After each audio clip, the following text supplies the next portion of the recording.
The French Revolution. You probably picture heroic citizens, noble speeches, and the grand cry of liberty. But forget what you learned in history class. That was the sanitized, boring trailer. The actual movie was a chaotic, 10-year festival of bad ideas, brain-dead decisions, and pure, uncut incompetence. This isn't the history of how a nation was reborn. This is the story of 44 times it tripped over its own feet, fell down a flight of stairs, and then blamed a poodle for it. This is the history they were too embarrassed to print. 1. The King's Diary. Entry on Bastille Day. Okay, so the whole country's on fire. The revolution has kicked off, people are freaking out, and the Bastille just got turned into a parking lot. And the king, the main guy, the literal head of the whole operation, sits down to write in his diary. So what does he write about this historic day? He writes one word: nothing. Not because he was being a cool, mysterious, tough guy. No, it was his hunting journal. And he just meant that he didn't shoot any deer that day. The entire kingdom is collapsing, and this dude is just bummed that he didn't get to go hunting. It's like tweeting, "Ugh, my Wi-Fi is so slow," during the actual zombie apocalypse. 2. The War on Aristocratic Dogs. The revolutionaries got so paranoid they decided the #1 threat to their new nation wasn't starvation or invading armies. It was poodles. I am dead serious. They decided poodles, with their goofy little haircuts, were a symbol of the rich, so they were basically enemies of the state. Imagine an angry mob with pitchforks and torches getting ready to fight your neighbor's poodle because its fluffy little butt is a threat to freedom. This is what happens when the internet comments section gets to run a country. They were literally shaking their fists at dogs. Dogs! 3. The Goddess of Reason Festival. So they kicked God out of the country, but then they realized they needed something to do on holidays. So they took over the Notre Dame Cathedral, threw a bunch of bed sheets on some poor actress who needed the cash, and called her the Goddess of Reason. They literally had all the top politicians line up and awkwardly bow to this lady who was probably just thinking about what she was going to have for lunch. It wasn't a religious ceremony, it was a really weird office party with bad costumes. You can just feel the awkward silence between prayers to the goddess of accounting, or whoever was next.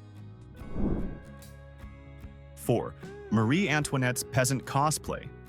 While regular people in France were trying to make soup out of rocks, the queen was bored. So she had her servants build her a multi-million-dollar poverty theme park in the gardens of Versailles. It was a fake little village where she and her rich friends could dress up in brand new silk peasant clothes and pretend to be poor for an afternoon. They'd milk cows that were probably washed with Chanel No. 5. It was literally like a billionaire making a YouTube video titled, "I lived on $1 for 24 hours" from inside his mansion, and then going back to his private chef for dinner. 5. The 10-day week. Some guy in an office who probably hated his family decided that the weekend was a bad idea. So the new government rolled out a new calendar with a 10-day week. You worked for 9 straight days, and then you got one single day off to do your laundry, buy groceries, and have a mental breakdown. They essentially invented Permanent Monday. The very people this revolution was supposed to help were now more miserable than ever. It's a level of management incompetence that is, frankly, inspiring. 6. Napoleon's clumsy. Coup d'etat. You'd think Napoleon, the big tough general, would take over the country like a boss. You would be wrong. His big scary coup was a complete joke. He walked into the room full of politicians to give a tough speech, and they just started yelling at him until he choked, panicked, and then fainted. The dude literally passed out. The whole thing was about to fail until his big brother ran outside and basically had to tell the soldiers, "Go beat up those nerds in there, they made my little bro cry." The revolution was ended because a general had a little panic attack and had to be saved by his brother. 7. Robespierre's powdered wig. This guy Robespierre was the leader of the Eat the Rich movement. He was all about being a simple man of the people, but this same dude, every single morning, would wear a giant white powdered wig. The most expensive, most ridiculous, most aristocratic thing you could possibly put on your head. He looked like a poodle was sleeping on his scalp. He was trying to lead a revolution of the common man while looking like he was about to judge the Westminster dog show. It's a level of hypocrisy so blatant, you just have to respect it. 8. The king's failed escape, recognized by a coin. So the king tries to escape the country disguised as a regular dude. But he's really bad at it. He gets to a small town, and the local postmaster is looking at him, squinting. He thinks, I know this guy from somewhere. So what does he do? He pulls a coin out of his pocket. He looks at the face on the coin. He looks at the king's face. He looks back at the coin. And you can almost hear the dial-up modem sound going off in his brain. The King of France was caught because he was famous and forgot about it. He got busted by his own merch. 9. The bread of equality. Law. The revolutionaries decided that even bread was too fancy. They thought white bread, the good stuff, was aristocratic. So what was their genius solution?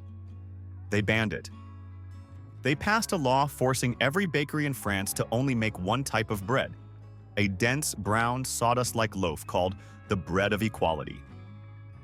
The idea was that if everyone had to eat equally terrible bread, then society would be more fair. The only problem is everyone hated it. Rich people hated it, poor people hated it. They managed to unite the entire country in their shared hatred for this one specific, awful bread. It's a level of government overreach that starts in your kitchen. 10. The Great Crown Jewels. Heist. So the new government is super busy. They're making new calendars, renaming streets, and arguing about poodles. They're so busy, in fact, that they completely forgot to guard the national treasury. In the middle of all this chaos, a gang of thieves just walked in. They strolled into the building holding the crown jewels of France and just took them. No elaborate plan, no laser grids, they just opened the door. They stole a massive collection of priceless gems, including the Hope Diamond, because everyone in charge was too busy attending a committee meeting about the proper use of the word citizen. It's like the country was being run by the cast of Home Alone. 11. The War on Chess. You will not believe how deep the revolutionary paranoia went. A bunch of radical clubs decided that the board game chess was a threat to the Republic. Why? Because it has a king, and a queen, and bishops. They seriously argued that playing a game with these pieces was anti-revolutionary and promoted monarchy. Imagine a group of grown men, during a time of war and famine, getting genuinely angry at a board game. It's the kind of dumb idea that could only come from someone who has way too much free time and a desperate need to feel important. They wanted to cancel chess. Let that sink in. 12. The Republic needs no scientists. This might be the single dumbest sentence uttered during the entire revolution. When they were about to execute Antoine Lavoisier, who is literally the father of modern chemistry, someone tried to argue that he was a brilliant scientist and maybe they shouldn't kill him. The judge supposedly replied, "The Republic needs no scientists." It's the ultimate hold my beer moment for anti-intellectualism. It's like saying, we don't need doctors, we have crystals, or we don't need architects, I've got some Legos. It's a statement so profoundly stupid, it's almost a work of art. 13. The Lamaret kiss. The politicians in the new government hated each other's guts. One day, a guy named Lamaret stood up and gave a big, teary speech about how they should all just be friends. And it worked. For about 5 minutes, the entire room full of bitter rivals stood up, started hugging and kissing each other, and promised to work together in beautiful harmony forever. It was like the end of a cheesy movie. And then, the very next day, they went right back to accusing each other of treason and plotting to have each other executed. It was the most fake, most insincere display of unity in political history. 14. The survivors' balls. Parties. This one is dark, but the stupidity is what makes it incredible. After the bloodiest part of the revolution was over, a new party trend started in Paris, the survivors' balls. The only way you could get an invitation to these exclusive parties was if you had a close relative who had been executed by the guillotine. It became a twisted status symbol. People would show up wearing a thin red ribbon around their necks to signify where the blade would have fallen. It's the most messed up VIP club imaginable. Oh, your dad was executed? Cool, cool. Both my parents were. Beat that. 15. The law of the maximum. Here is a perfect example of the government trying to fix the economy with a sledgehammer. People were complaining about high prices.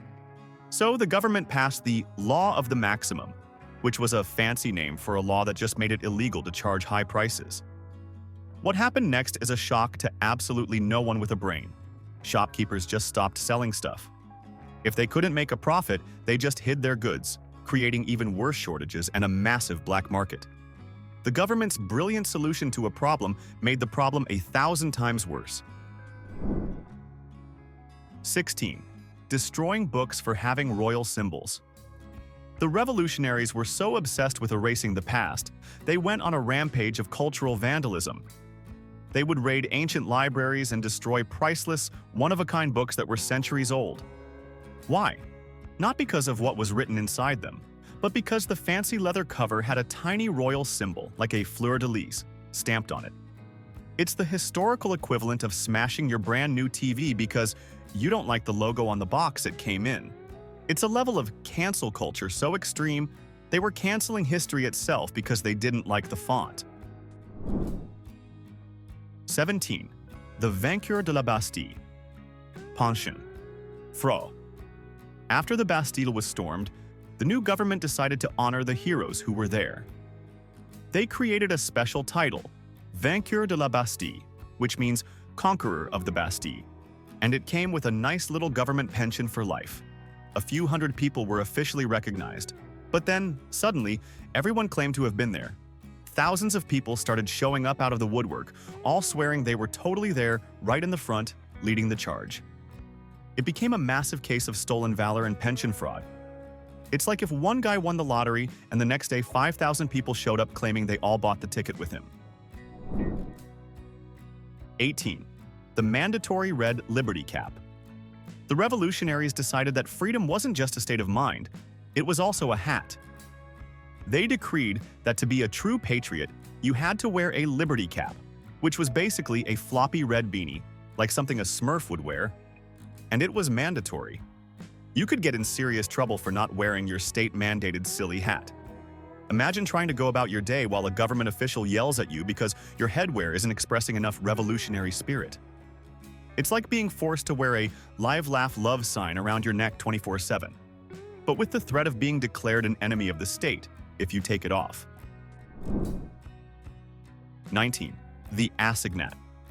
Hyperinflation. The government's solution to being broke was brilliant. Just print more money. They started printing paper bills called assignats, like there was no tomorrow. But the more they printed, the more worthless the money became.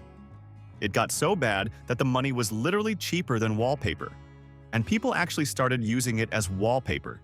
They would cover their walls with these useless bills because it was a better use of the paper than trying to buy a loaf of bread with it. Your country is in a real bad spot when its currency officially becomes a home renovation material. 20. The Great Fear. This was a nationwide freakout based on absolutely nothing. A rumor started spreading through the countryside that aristocrats were hiring gangs of thugs to come and attack the peasants. There were no thugs. There were no gangs. It was a story someone probably made up after drinking too much wine, but people completely lost their minds. Peasants all over France formed militias, armed themselves with pitchforks, and, having no actual thugs to fight, decided to just go and burn down their local landlord's mansion instead. It was a massive, countrywide panic attack fueled by pure gossip. 21. Turnip Day, Cat Day, and Manure Day. When they created their new 10-day week calendar, the revolutionaries also had to rename every single day of the year. They got rid of saints' days and replaced them with things from nature or farming. At first it sounds kind of nice, like Rose Day or Apple Day. But they had 365 days to fill, so they quickly ran out of cool stuff. The calendar soon included such glamorous and inspiring dates as Turnip Day, Goat Day, Manure Day, and even Salsify Day, which is a root vegetable nobody has ever heard of. Imagine trying to celebrate your birthday on Manure Day. 22. The Happiness is a New Idea. Proclamation. This one really shows you how full of themselves these guys were. One of the top revolutionary leaders, a guy named Saint-Just, stood up in front of the government and declared, with a completely straight face, "Happiness is a new idea in Europe." As if everyone before them, for thousands of years, had just been sitting around being miserable until they showed up. It's the ultimate level of arrogance. It's like inventing a new app and claiming you invented the concept of friendship. The sheer, unadulterated hubris is almost impressive. 23. The Incroyables. Fashion. Cult. After the most intense part of the revolution was over, the rich kids of Paris decided to rebel in the most ridiculous way possible. A fashion movement called the Incroyables popped up. These guys would wear absurdly tight pants, massive jackets with huge lapels, and giant floppy cravats that covered their chins. They would carry around big sticks called constitutions and talk with a weird lisp because they thought it sounded sophisticated. It was a whole subculture dedicated to looking as goofy and useless as possible, just to annoy the serious revolutionaries who had just spent years in drab, simple clothes. 24. The Committee of Public Safety's ironic name. The revolutionaries created a new government body to protect the nation from its enemies. They gave it a nice, friendly, reassuring name, the Committee of Public Safety. What did this committee do? It immediately kicked off the Reign of Terror, the single bloodiest and most paranoid phase of the entire revolution, overseeing thousands of executions. It's a level of naming irony that is simply perfect. It's like calling an attack helicopter a cuddle machine, or naming a tank the friendship cruiser. The name was the exact opposite of its function. 25. The Festival of the Federation. Mudbath. To celebrate the first anniversary of the Bastille falling, the revolutionaries planned a massive festival in Paris. It was meant to be a glorious spectacle of unity, with a huge parade and everyone swearing oaths of loyalty. But they forgot to check the weather forecast. On the day of the big event, it rained. And it didn't just rain, it was a biblical downpour. The entire giant field turned into a swampy, soupy mud pit. Tens of thousands of people stood there, soaked to the bone, unable to see or hear anything over the storm. The grand festival of national unity turned into a miserable, muddy mess where everyone just wanted to go home. 26. The Cult of Marat's Heart. When the radical journalist Jean-Paul Marat was assassinated, his fans didn't just mourn him. They got weird. Really weird. They turned him into a sort of secular saint. They preserved his actual heart, put it in a fancy urn, and hung it from the ceiling of their political club for everyone to worship. It wasn't a metaphor. It was his literal physical heart. Imagine trying to have a serious political debate while a dead guy's embalmed organ is swinging over your head like a creepy party decoration. It's a level of hero worship that crosses the line from respect straight into serial killer's basement. 27. The King's Cousin's Pointless Betrayal. This is some top-tier family drama. The king's own cousin, the Duke of Orléans, decided to become a super revolutionary to save his own skin. He changed his name to Philippe Égalité, which means Philippe Equality, and to prove his loyalty, he actually voted in favor of executing his cousin, the king. He completely backstabbed his own family. And what did he get for it? Nothing. The revolutionaries he was trying so hard to impress just turned around and executed him a few months later anyway. He threw his own cousin under the bus, and then the bus came right back for him. 28. Mandatory propaganda theater. The new government decided that the arts should serve the state. So they passed a law forcing all theaters in Paris to put on plays that glorified the revolution. The problem is, all of these state-approved plays were incredibly boring. They were terribly written, preachy propaganda pieces with names like The Triumph of the Republic. Audiences absolutely hated them. Theaters that used to be packed were now empty because nobody wanted to pay money to be lectured for 2 hours. It was a brilliant plan to support the arts by making art that nobody wanted to see. 29. The Revolutionary Renaming Frenzy. The revolutionaries were obsessed with erasing the past, so they went on a renaming spree. But they didn't just rename a few streets, they renamed everything. They renamed towns, city squares, and even the months of the year. It got so out of hand that some parents started giving their children bizarre revolutionary names. Imagine being a kid growing up and having to explain to everyone that your name is Constitution, or Marat, or 10th of August. It was a nationwide identity crisis orchestrated by a bunch of guys with too much power and not enough common sense. 30. An enemy's threat that backfired. Spectacularly, while at war, an enemy general, the Duke of Brunswick, thought he'd be a tough guy. He issued a manifesto threatening that if the French revolutionaries harmed their king, his army would burn Paris to the ground. He thought this would scare them into submission. But it had the exact opposite effect. The people of Paris read this cartoonishly evil threat and got even angrier and more radical. It was like trying to put out a fire by pouring a giant can of gasoline on it. His big, scary threat only served to unite his enemies against him. 31. The decree to destroy. Lyon. When the city of Lyon rebelled against the revolutionary government, the leaders in Paris didn't just want to win. They wanted to delete the city from existence. They passed an actual, official decree ordering that the city of Lyon be completely demolished. Every building owned by a rich person was to be torn down. And then, they ordered that the city's name be erased from the map, and it would henceforth be known as Liberated City. This wasn't a joke. It was official government policy. They were so angry at their own city, they decided to just press the delete button on it. 32. The War on Church Bells. The Revolution's war on religion got incredibly petty. They declared that the sound of church bells ringing was unrepublican. They claimed it was a sound from the old superstitious world. So what did they do? They sent out crews to climb up thousands of church steeples across France, take down the ancient bells, and melt them down. They destroyed centuries of craftsmanship, not just for the metal, but to literally silence a sound they didn't like. It's like getting angry at the sound of your neighbor's wind chimes and deciding the only solution is to burn their house down. 33.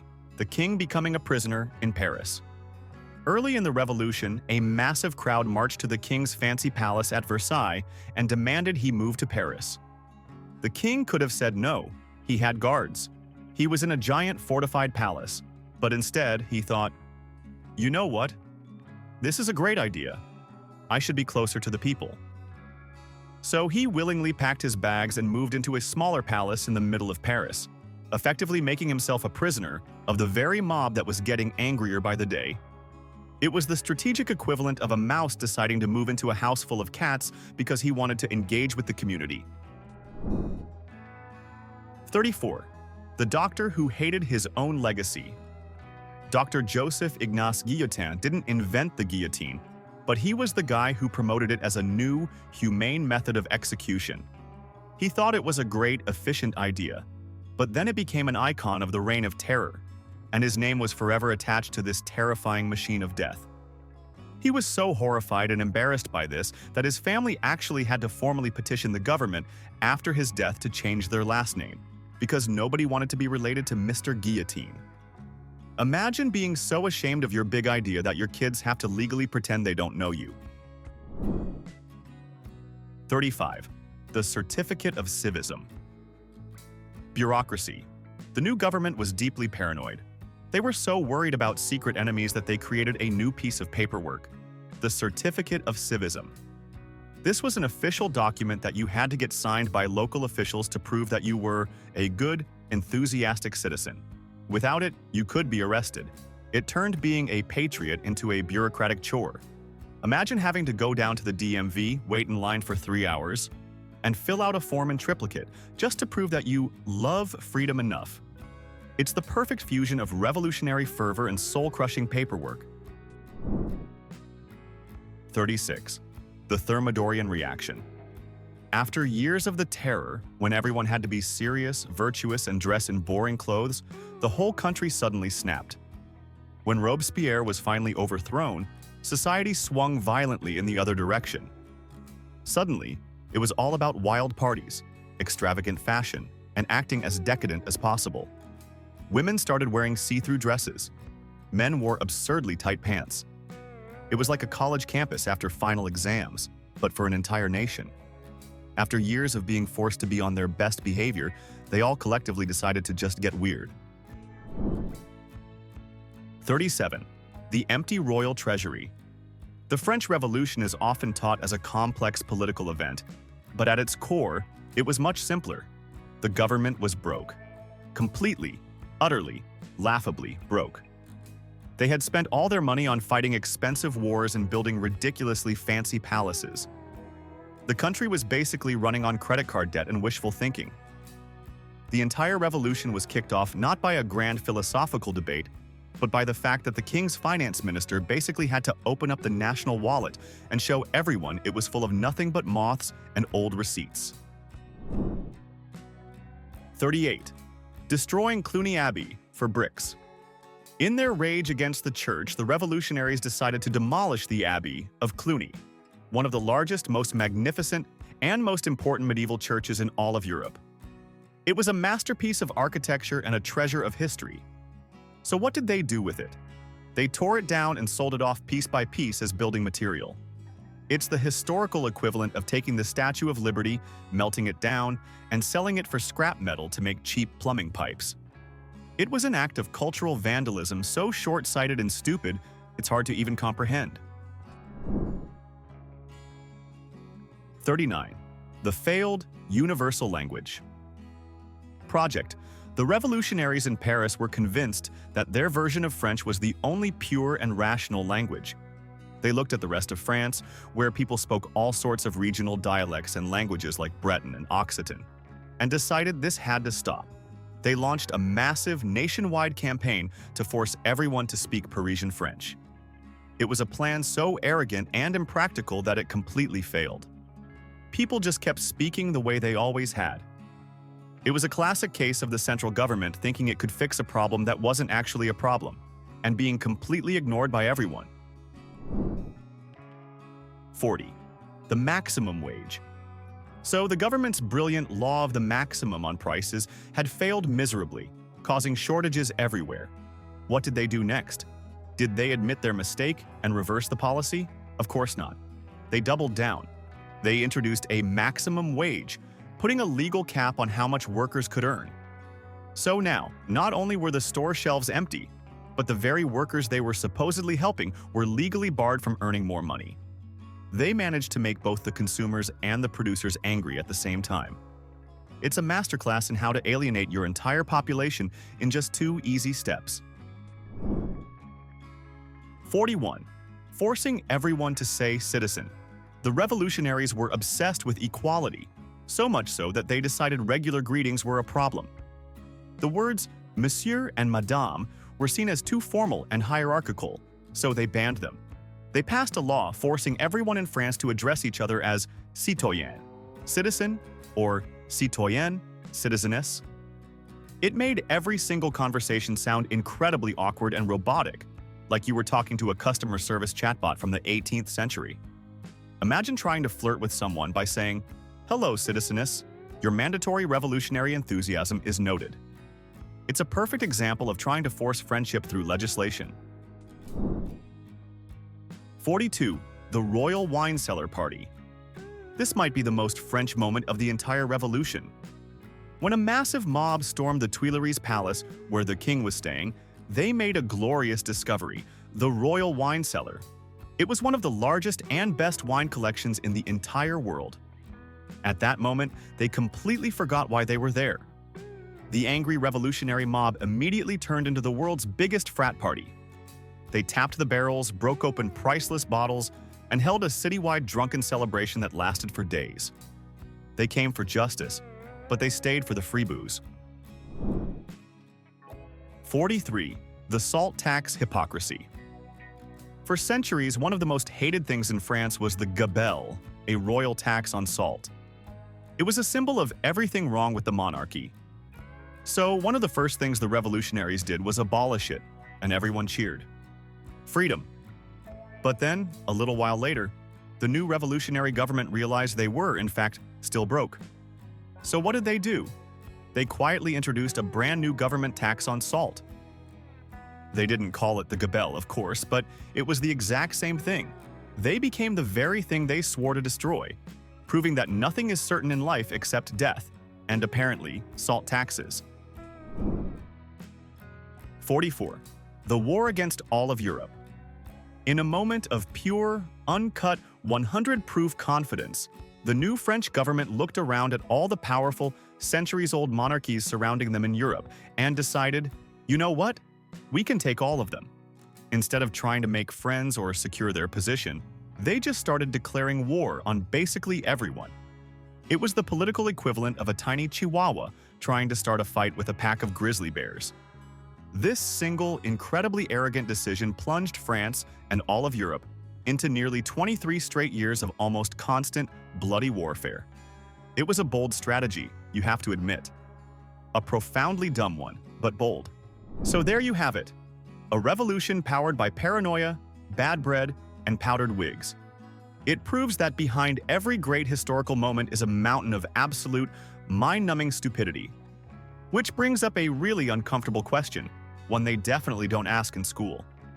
After witnessing 10 years of this chaotic, clown show incompetence, does a dictator like Napoleon showing up to finally bring order by force actually sound like a good thing?